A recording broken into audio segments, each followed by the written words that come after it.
L'attaque terroriste à Bruxelles, les 100 ans de Disney et le témoignage d'une ancienne élève de Samuel Paty. Salut, on est le mardi 17 octobre, bienvenue dans C'est quoi l'info ? Attentat à Bruxelles en Belgique. L'homme soupçonné d'être le tireur a été arrêté et il est mort. Voilà ce qu'il s'est passé. Hier soir, aux alentours de 19 h, un homme en scooter avec un gilet orange et un fusil automatique à la main s'arrête en pleine rue et tire sur plusieurs personnes. Il tue 2 personnes de nationalité suédoise et s'enfuit ensuite sur son scooter. Dans une vidéo, il se présente comme le tueur et se dit appartenir au groupe terroriste État islamique.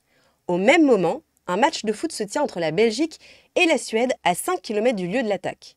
Le match est interrompu à la mi-temps et les 35 000 spectateurs sont évacués après avoir été confinés 2h30 à la suite de l'attentat. Les supporters suédois ont été les derniers à sortir du stade. Et ce matin, l'homme a été repéré dans un café à côté de Bruxelles. Des échanges de coups de feu avec la police ont eu lieu pendant son interpellation. Touché par des balles lors de son arrestation, le terroriste est mort.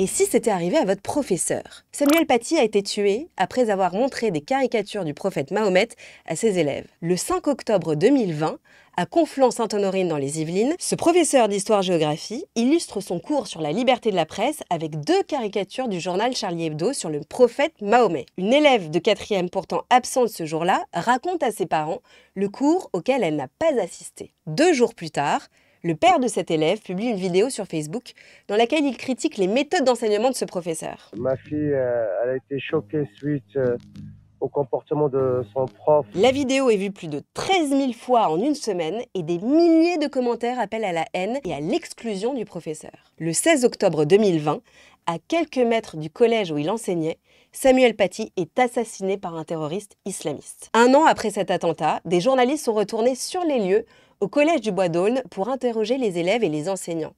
Il faut savoir que toute la communauté, que ce soit les élèves, les professeurs ou les parents, ont été fortement traumatisés par l'événement. D'ailleurs, je suis en train de regarder, quand il y a eu ce remplaçant, genre je voulais pas continuer dans ce cahier. Genre pour moi, ce cahier, c'était Monsieur Paty, genre c'était pas le remplaçant. Pour moi, c'était un cours comme les autres, entre guillemets.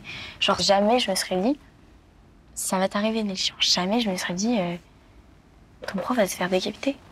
Pour son cours. Ce documentaire infrarouge est à regarder en entier ce soir à 21h10 sur France 2. Joyeux anniversaire Eminem!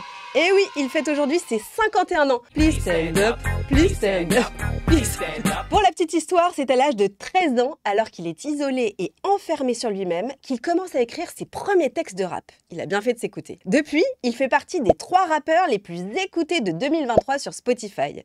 Il a été streamé plus de 5,6 milliards de fois. Quand on sait qu'on est 8 milliards sur Terre, ça fait beaucoup quand même. Elle s'appelle Michael Jordan, comme le célèbre basketteur, et elle pèse plus d'1 tonne. Ouais, je sais, c'est bizarre. Je parle d'une fantastique citrouille californienne aux États-Unis. Elle a atteint le record du monde de la citrouille la plus lourde. La courge, qui a la forme d'un ballon de basket, équivaut à 275 citrouilles. Et je vous rappelle qu'Halloween, c'est dans 14 jours. Disney fête ses 100 ans.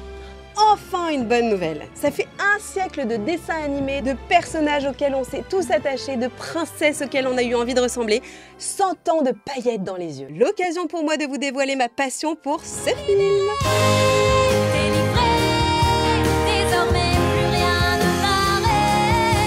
La Reine des Neiges, bien sûr. L'histoire d'une femme forte, puissante, qui arrive à assumer ses pouvoirs et qui construit un royaume de glace trop stylé. Bref. En tout cas, j'ai découvert que j'étais pas la seule à être fan d'Elsa. La Reine des Neiges se retrouve dans le top 10 des films préférés des Français. Mais le numéro 1, le grand gagnant, c'est lui. C'est l'histoire de la vie. Il règne tout en haut du classement. Sorti en 1994, il est le 43e long métrage des studios Disney. Il a remporté l'Oscar de la meilleure chanson pour l'ensemble des musiques du film et l'Oscar de la meilleure chanson originale, le titre d'Elton John. Can you feel the love tonight? Et vous Et vous, c'est quoi votre Disney préféré? Dites-le nous en commentaire. Merci d'avoir suivi C'est quoi l'info jusqu'au bout. N'hésitez pas à vous abonner si vous ne l'avez pas déjà fait. Je vous rappelle qu'on est sur YouTube, Snap, TikTok, France Info et France Info, franceinfo.fr et France Info Canal 27. Salut!